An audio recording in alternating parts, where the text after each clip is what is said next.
Welcome to the story. Abu Nawas dan istri yang cerewet.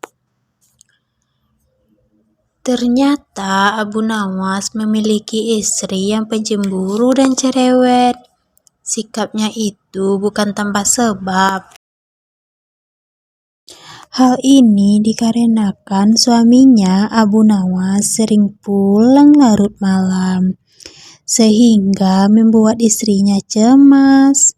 Suatu hari Abu Nawas keluar rumah hingga larut malam, dan istrinya pun gelisah dan juga emosi karena kelakuan suaminya. Berjam-jam ia menunggu suaminya pulang, namun tak kunjung datang juga. Saking kesalnya, sang istri memiliki rencana. Ia berencana untuk memarahi suaminya dan memukulnya lewat jendela. Waktu pun sudah menunjukkan larut malam. Begitu gelap, namun Abu Nawas tetap saja tak kunjung pulang. Tiba-tiba saja istrinya mendengar suara seperti orang yang hendak masuk dari jendela rumah yang terbuat dari kayu. Mendengar suara itu, istri Abu Nawas pun langsung siap siaga untuk melancarkan aksinya. Ia bersiap-siap memegang balok untuk memberi pelajaran kepada suaminya itu. Ia berpikir bahwa Abu Nawas sengaja masuk rumah melalui jendela karena takut kesemprot istrinya. Kemudian masuklah seorang melalui jendela yang ukurannya relatif kecil itu. Pencahayaannya yang tidak terlalu terang, seketika istri Abu Nawas memukulnya berkali-kali, hingga orang itu terkapar lemas tak berdaya akibat pukulan yang sangat keras itu.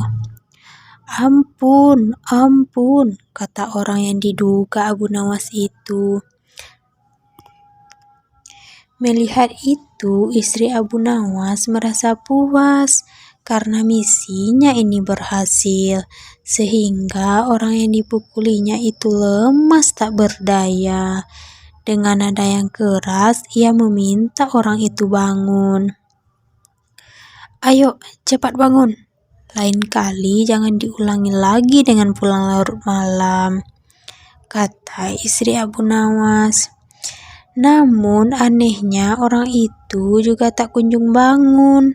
Istri Abu Nawas pun penasaran dan memeriksanya. Betapa terkejutnya, ternyata orang yang dipukulinya itu bukan suaminya, tapi maling yang mencoba ingin masuk ke rumahnya. Istri Abu Nawas pun berteriak. Lalu warga sekitar beramai-ramai mendatangi rumah Abu Nawas, kemudian meringkus maling itu. Wah, hebat sekali. Pencuri ini sampai terbaring tak berdaya di lantai. Mungkin butuh waktu berminggu-minggu agar dia bisa pulih kembali, kata salah satu warga. "Maaf, Pak. Saya tak bermaksud menyakitinya, apalagi sampai separah itu. Hanya kekeliruan saja, Pak," kata istri Abu Nawas. "Keliru bagaimana?" tanya warga. "Waktu itu ia masuk melalui jendela dapur dan saya kira suami saya hanya baru pulang berpesta dengan teman-temannya. Makanya saya langsung gebuk," terang istri Abu Nawas. Kemudian tak lama Abu Nawas pun datang. Ia melihat ceritanya itu, ia merasa bersyukur sambil tersenyum kecil karena bukan dirinya yang dipukuli istrinya itu. "Untung saja bukan aku yang dihajar, makanya jangan main pukul, beginilah akibatnya," kata Abu Nawas. Humor Abu Nawas diuber-uber aja.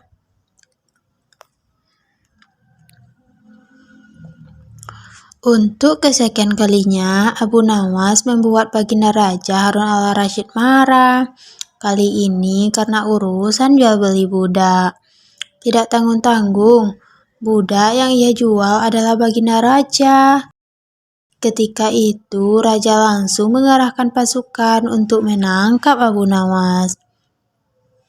Saat itu Abu Nawas sedang tidak ada di rumah, namun mereka tetap berjaga di rumah Abu Nawas. Kalau-kalau dia pulang. Sampai pada akhirnya para pasukan menyerah karena Abu Nawas tak kunjung balik ke rumah. Setelah mengetahui para pasukan pulang ke istana, Abu Nawas balik ke rumahnya. Abu Nawas masuk ke dalam dan mengambil air wudhu, lalu mendirikan sholat 2 rakaat. Lalu berpesan kepada istrinya, apa yang harus dikatakan bila Baginda datang.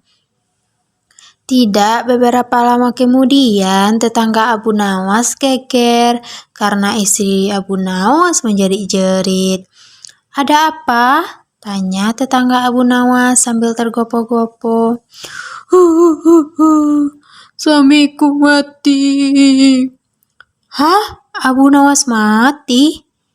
Iya.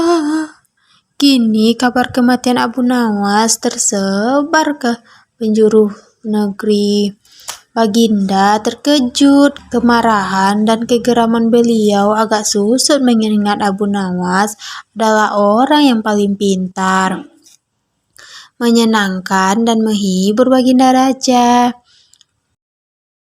Baginda lalu bertanya kepada istri Abu Nawas, ada pesan terakhir dari Abu Nawas untukku? Suami hamba, Abu Nawas, memohon Baginda Raja mengampuni semua kesalahannya, dunia akhirat di depan rakyat. Suami hamba, Abu Nawas, memohon agar Baginda Raja mengampuni semua kesalahannya di dunia dan akhirat di depan rakyat. Kata istri Abu Nawas terbata-bata. Jenazah Abu Nawas diusung di atas keranda. Kemudian Raja mengumpulkan rakyatnya di tanah lapang. Beliau berkata, wahai rakyatku, dengarkanlah bahwa hari ini aku, Sultan Harun al-Rashid, telah memaafkan segala kesalahan Abu Nawas yang telah diperbuat terhadap diriku dari dunia hingga akhirat. Dan kalianlah sebagai saksinya. Alhamdulillah. Terdengar suara Abu Nawas dari dalam keranda sambil bangun terduduk. Rakyat yang berkumpul di tanah lapang seketika lari tunggang langgang mengetahui jenazah Abu Nawas hidup kembali. Kisah Abu Nawas menipu Tuhan.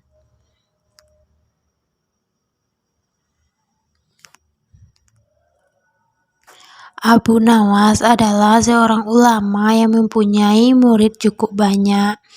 Di antara sekian banyak murid Abu Nawas, ada satu orang yang hampir selalu menanyakan mengapa Abu Nawas mengatakan begini dan begitu. Suatu ketika ada 3 orang tamu bertanya kepada Abu Nawas dengan pertanyaan yang sama. Orang pertama mulai bertanya, manakah yang lebih utama, orang yang mengerjakan dosa-dosa besar atau orang yang mengerjakan dosa-dosa kecil? Orang yang mengerjakan dosa-dosa kecil, jawab Abu Nawas. Mengapa? Kata orang pertama. Sebab lebih mudah diampuni oleh Tuhan, kata Abu Nawas. Orang pertama puas karena ia memang yakin begitu. Orang kedua bertanya dengan pertanyaan yang sama. Manakah yang lebih utama, orang yang mengerjakan dosa-dosa besar atau orang yang mengerjakan dosa-dosa kecil? Orang yang tidak mengerjakan keduanya, jawab Abu Nawas.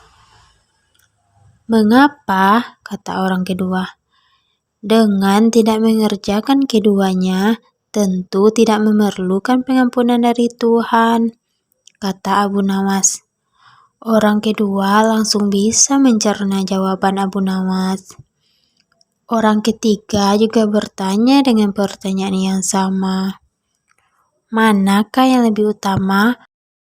Orang yang mengerjakan dosa-dosa besar atau orang yang mengerjakan dosa-dosa kecil? Orang yang mengerjakan dosa-dosa besar, jawab Abu Nawas. Mengapa? Kata orang ketiga. Sebab pengampunan Allah kepada hamba-hambanya sebanding dengan besarnya dosa hamba itu, jawab Abu Nawas. Orang ketiga menerima alasan Abu Nawas. Kemudian ketiga orang itu pulang dengan perasaan yang puas. Karena belum mengerti, seorang murid Abu Nawas bertanya, "Mengapa dengan pertanyaan yang sama bisa menghasilkan jawaban yang berbeda?"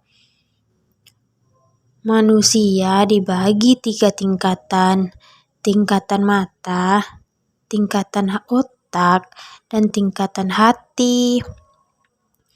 "Apakah tingkatan mata itu?" tanya murid Abu Nawas. Anak kecil yang melihat bintang di langit, ia mengatakan bintang itu kecil karena ia hanya menggunakan mata, jawab Abu Nawas mengandaikan. "Apakah tingkatan otak itu?" tanya murid Abu Nawas. Orang pandai yang melihat bintang di langit, ia mengatakan bintang itu besar karena ia berpengetahuan, jawab Abu Nawas. "Lalu apakah tingkatan hati itu?" tanya murid Abu Nawas. Orang pandai dan mengerti yang melihat bintang di langit, ia tetap mengatakan bintang itu kecil, walaupun ia tahu bintang itu besar. Karena bagi orang yang mengerti, tidak ada sesuatu apapun yang besar jika dibandingkan dengan kemahabesaran Allah. Kini murid Abu Nawas mulai mengerti mengapa pertanyaan yang sama bisa menghasilkan jawaban yang berbeda. Ia bertanya lagi, "Wahai guruku, mungkinkah manusia bisa menipu Tuhan?" "Mungkin," jawab Abu Nawas. "Bagaimana caranya?" tanya murid Abu Nawas ingin tahu. "Dengan merayunya melalui pujian dan doa," kata Abu Nawas. "Ajarkan doa itu padaku, wahai guru," pinta murid Abu Nawas. Arti doa itu adalah, "Wahai Tuhanku, aku ini tidak pantas menjadi penghuni syurga, tetapi aku tidak akan kuat terhadap panasnya api neraka. Oleh karena itu, terimalah taubatku serta ampunilah dosa-dosaku. Karena sesungguhnya Engkaulah Zat yang mengampuni dosa-dosa besar." Wallahu a'lam bishawab. Jangan lupa like, subscribe, and comment ya teman-teman adik-adik semua. Bye-bye.